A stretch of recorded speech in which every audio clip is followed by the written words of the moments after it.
Hello friends, स्वागत है आपका करियर कॉन्वेंट के यूट्यूब चैनल पे। और साथियों, आज का जो हमारा डिस्कशन का टॉपिक है काफ़ी इंपॉर्टेंट है, क्योंकि आज हम बात करने वाले हैं CQI 29 ब्रेजिंग सिस्टम असिस्टेंट पर। फ्रेंड्स, अगर आप ऑटोमोटिव मैन्युफैक्चरिंग, HVAC, एरोस्पेस या मेटल जॉइनिंग से जुड़े हुए हैं और ब्रेजिंग प्रोसेस आपके प्लांट में होता है, तो CQI 29 आपके लिए मैंडेटरी रिक्वायरमेंट है। चलिए शुरू करते हैं। व्हाट इज CQI 29, कैसे इंप्लीमेंट होता है, कौन कौन से रिक्वायरमेंट्स होती हैं और ऑडिट के टाइम कॉमन फेलियर क्या मिलते हैं।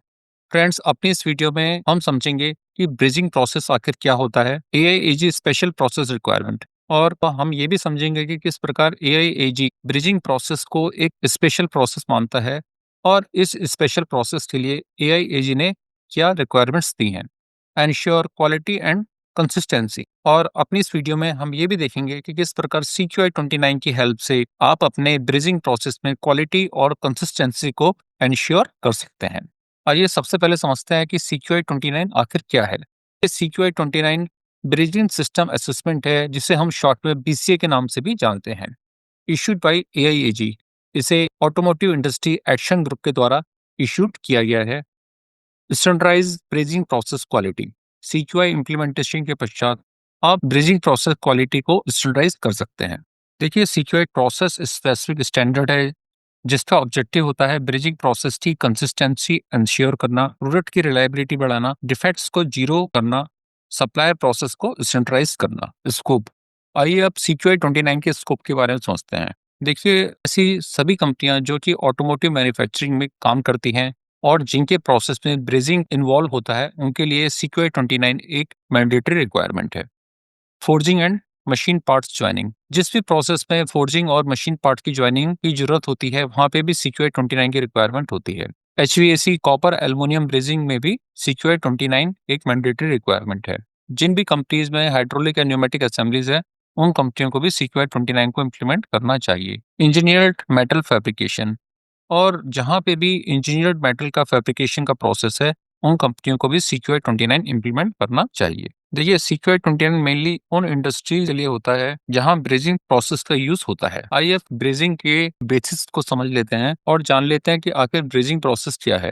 कि brazing is a joining process of two metals. जहाँ पे भी हम दो मेटल्स को जोड़ते हैं, उस प्रोसेस को हम ब्रेजिंग प्रोसेस कहते हैं। Parent metal did not melt. Brazing process में जो आपका पेरेंट मेटल होता है, वो मेल्ट नहीं होता है। Made joining through filler material after melting. इसका मतलब यह है कि ब्रेजिंग प्रोसेस में एक फिलर मटेरियल की हेल्प से जॉइंट को फिल किया जाता है। Temperature generally reach over 450 degree centigrade. और ब्रेजिंग प्रोसेस में जो टेम्परेचर होता है, वो जनरली 450 डिग्री सेंटीग्रेड से ऊपर होता है।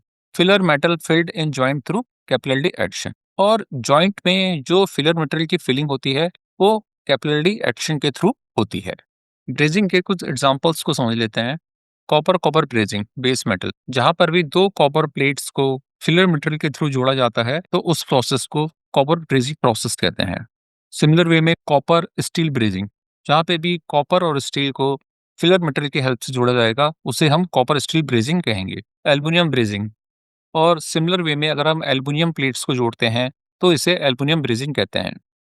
Silver brazing. जहाँ पे भी सिल्वर का as a filler material use होता है, उस प्रोसेस को सिल्वर ब्रेजिंग कहते हैं। और जहाँ पर निकल का as a filler material use होता है, उसे हम निकल ब्रेजिंग प्रोसेस कहते हैं। Objectives of CQI 29। इस CQI 29 के कुछ ऑब्जेक्टिव्स को जान लेते हैं। Improve brazing reliability. CQI का मेन ऑब्जेक्टिव है कि आपका जो ब्रेजिंग प्रोसेस है, उसकी रिलायबिलिटी इंप्रूव हो। Minimize defect and variations. और ब्रेजिंग प्रोसेस में जो वेरिएशंस हैं, वो कंट्रोल हो, जिससे आपके जो डिफेक्ट्स हैं, वो ना बने। Ensure strong and joint. और इसके अलावा CQI इंश्योर करता है कि आपका जो ब्रेजिंग जॉइंट बने, वो स्ट्रॉन्ग हो और लीक प्रूफ हो। और CQI 29 के कुछ और ऑब्जेक्टिव्स भी हैं, जैसे process control, operator competency, equipment capability, monitoring and verification, defect prevention और कंटिन्यूअस इम्प्रूवमेंट्स। अब आइए देखते हैं कि CQI स्टैंडर्ड में क्या क्या चीजें दी गई हैं। इस CQI 29 जो स्टैंडर्ड है, वो बात करता है प्रोसेस टेबल्स की, चेकलिस्ट की, PFMEA लिंकेज की, कंट्रोल प्लान रिक्वायरमेंट की, कैलिब्रेशन की, वर्क इंस्ट्रक्शंस की, प्रोसेस मॉनिटरिंग फ्रीक्वेंसी की। और CQI 29 के डॉक्यूमेंट में इन सारी चीजों को क्लियरली डिफाइन किया गया है। ये सेक्शंस ऑफ CQI 29। देखिए, CQI 29 मेजरली 4 सेक्शंस में डिवाइड है।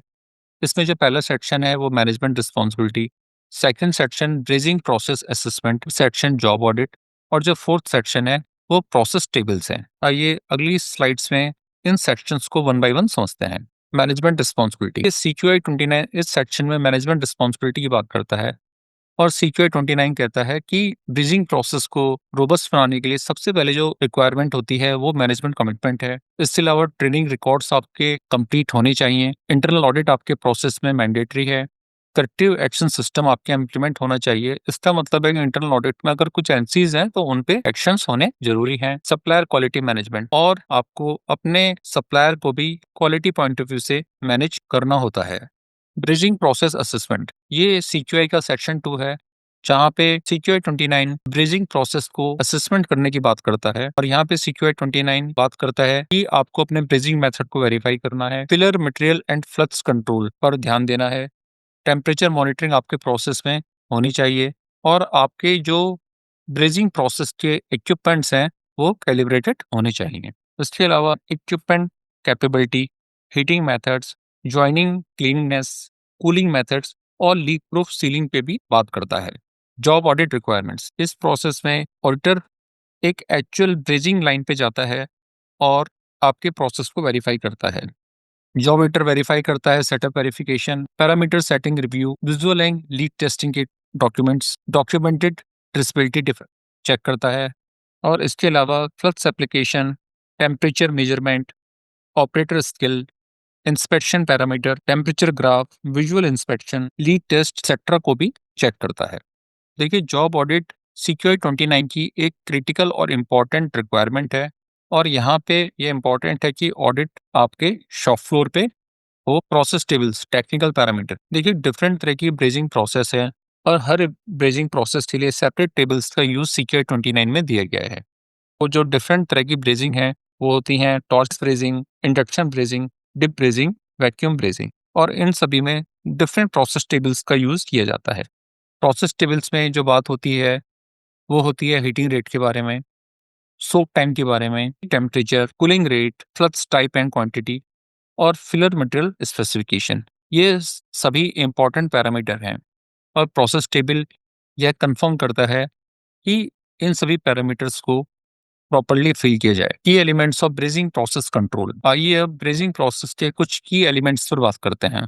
जॉइंट डिजाइन, देखिए जॉइंट डिजाइन एक इंपॉर्टेंट प्रोसेस पैरामीटर होता है, क्योंकि अगर आपका जॉइंट प्रॉपर डिजाइन नहीं होगा तो आपको ब्रेजिंग फेलियर के इश्यू मिलेंगे, जैसे कि लैप जॉइंट, बट जॉइंट, इन सभी में जो जॉइंट का डिजाइन है वो ऑप्टिमम होना चाहिए। क्लीनिंग, ब्रिजिंग से पहले आपको जो मेटल की सरफेस है उसे प्रॉपर क्लीनिंग करने की रिक्वायरमेंट होती है, क्योंकि सरफेस पे ऑयल, डस्ट, ऑक्सीडेशन जैसे इश्यूज होते हैं, तो ये एक मैंडेटरी रिक्वायरमेंट है।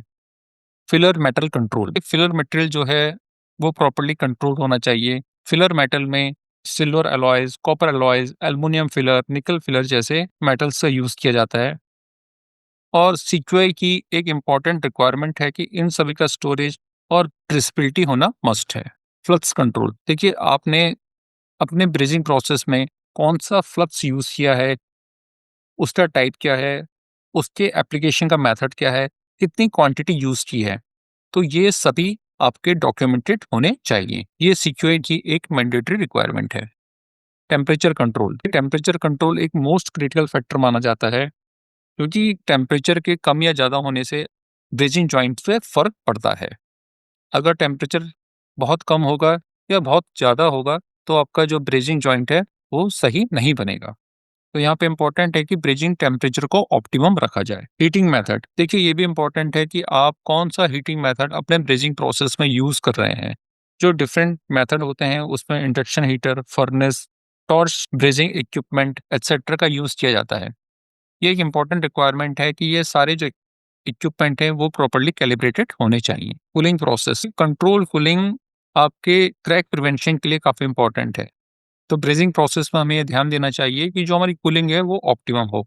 इंस्पेक्शन एंड टेस्टिंग, ये एक इम्पॉर्टेंट रिक्वायरमेंट है, क्योंकि यहाँ पे हम visual inspection, hardness check, lead testing, microstructure, destructive test अपनी ब्रेजिंग के ऊपर करते हैं। कॉमन एनसीज, आइए समझते हैं कि सीक्यूआई 29 ऑडिट के दौरान जो कॉमन एनसीज निकलती हैं वो क्या होती हैं। इक्विपमेंट रिलेटेड जो एनसीज होती हैं वो काफ़ी क्रिटिकल मानी जाती हैं और जिसमें calibrated temperature sensor, torch tip damage, gas leakage, calibration missing जैसे इश्यूज मिलते हैं। डॉक्यूमेंटेशन में जो एनसीज मिलती है वो बहुत क्रिटिकल मानी जाती हैं, जिसमें एक मेजर एनसी होती है कि आपका पीएफएमईए कंट्रोल प्लान और डब्ल्यूआई अलाइन ना होना। इसके अलावा पैरामीटर का फिल ना किया जाना, रिकॉर्ड शीट्स में फिलर और फ्लक्स मटेरियल की ट्रेसेबिलिटी ना होना जैसे इश्यूज भी मिलते हैं। प्रोसेस में भी काफ़ी सारी एनसीज मिलती हैं, जिसमें इम्प्रॉपर क्लीनिंग एक मेजर एनसीज है। इसके अलावा हीटिंग टाइम इनकरेक्ट होना, ओवर हीटिंग या अंडर हीटिंग जैसे इश्यूज, पुअर क्लीनिंग और जॉइंट के अंदर वॉइड्स का बनना जैसे इश्यूज मिलते हैं।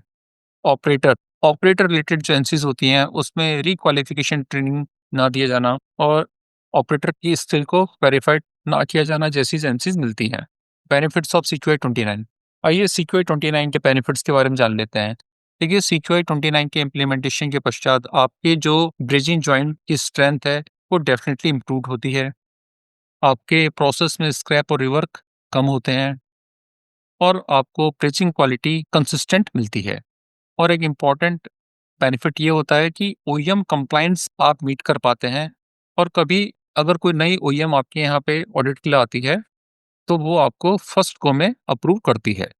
तो फ्रेंड्स, ये था सीक्यूआई 29 ब्रेजिंग सिस्टम असेसमेंट का कंप्लीट ब्रेकडाउन। अगर आप ऑटोमोटिव या मैन्युफैक्चरिंग इंडस्ट्री से हैं, तो सीक्यूआई 29 इम्प्लीमेंट करना बहुत ज़रूरी है। फ्रेंड्स, मेरे इस वीडियो को लाइक कीजिए, शेयर कीजिए और कमेंट करके अपने क्वेश्चंस को पूछिए और मेरे चैनल को सब्सक्राइब भी कीजिए।